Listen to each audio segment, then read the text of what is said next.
Good morning, everybody. Welcome to the 7th annual conference of the NYU Stern Volatility and Risk Institute. I'm Dick Berner. I'm co-director with Rob Engel. At the VRI, we study 5 areas of risk and opportunity: financial, geopolitical, operational/cyber, a big topic, climate-related and health and pandemic risks, and the interplay among them. Our topic today fits that script: artificial intelligence and risk management. AI creates vast opportunities for reshaping business and the economy, as I'm sure all of you know. It has the potential to enhance productivity, reduce costs, accelerate operations, and deliver significant benefits to consumers and to society. However, like all major innovations, AI also carries risks. It can itself be prone to error, and developing sound practices to ensure its responsible use and to avoid potential misuse is essential. Concerns about Anthropic's Mythos app underscore that need. This conference will examine both the opportunities and challenges of applying AI to identify and manage risks in finance and related activities.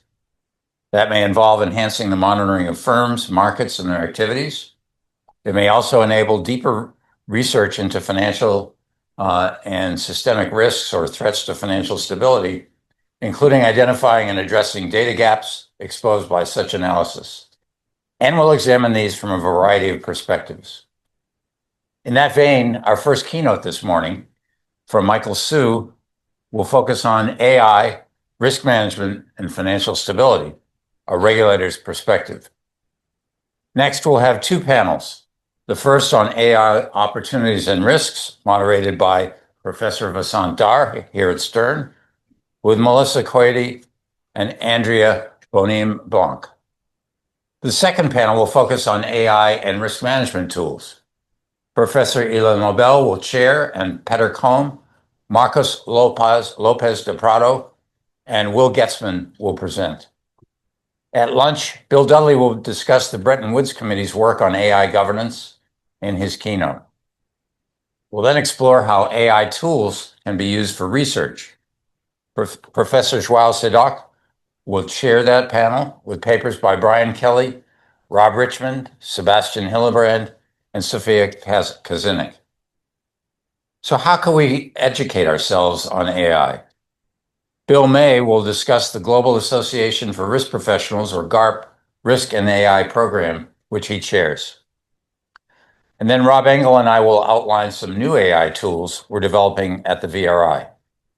We'll close with a fireside chat with Nobel laureate Philippe Aghion. You'll find biographies of all the speakers on the program that we've circulated this morning and also on our website. Finally, after a long day, we'll welcome you to a reception in the Gardner Commons. A couple of housekeeping notes. First, there are media in the room, so those of you who are speaking or asking questions should be aware of that.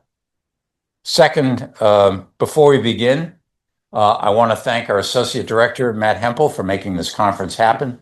Please join me in thanking Matt.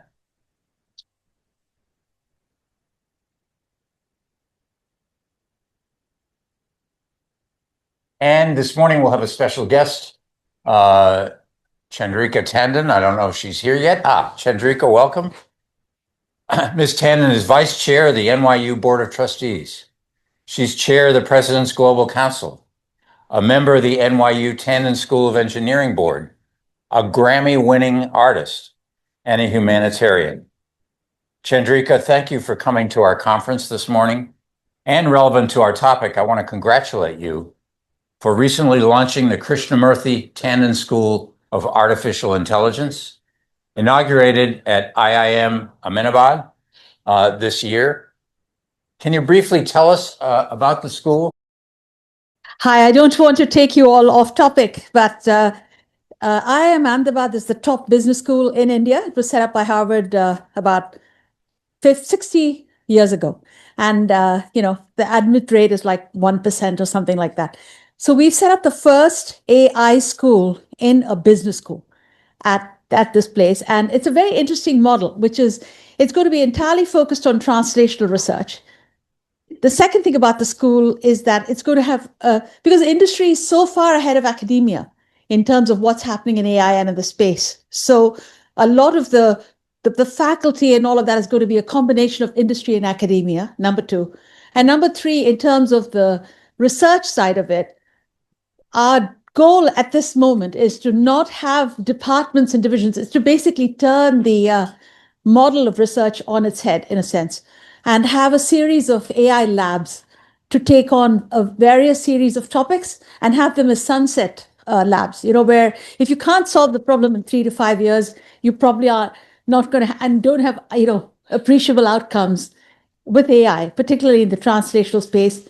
You have to reevaluate what you're doing. At least that's the going in premise. So we're going to have a series of AI labs across multiple topics, everything from focusing very much on the outside in, from land issues, where we're going to bring together land registries together with geo information, weather information, so you can kind of look at land. So they're very issue focused, and there'll be a sunset. So the topic is not AI and healthcare or AI and pharma, which are all, to some degree, as now having spent several years on this, and particularly the last 6 months, immersed on the application side, I feel that we really need to be thinking in terms of problems that we're going to solve and figure out the AI solution and solve those problems and move on. For example, we're going to have a lab on AI and pedagogy, because every day there's a new AI program coming on about various topics. And pedagogy is how do you rethink business education completely? So there's it's a very, very exciting field. I will tell you one thing, and this is just, and I'll stop.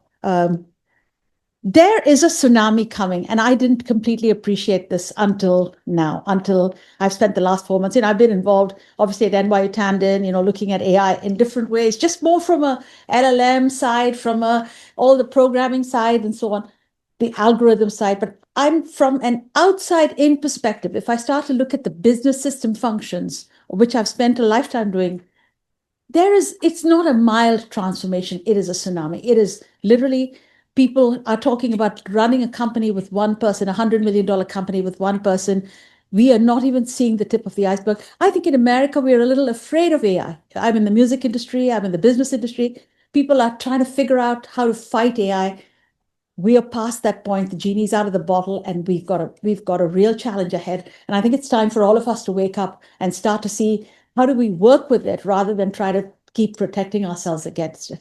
My 2 cents. I mean, I'm worried saying this because I think the transformation is so profound in terms of what's happening. So with that, I'll stop. Thank you.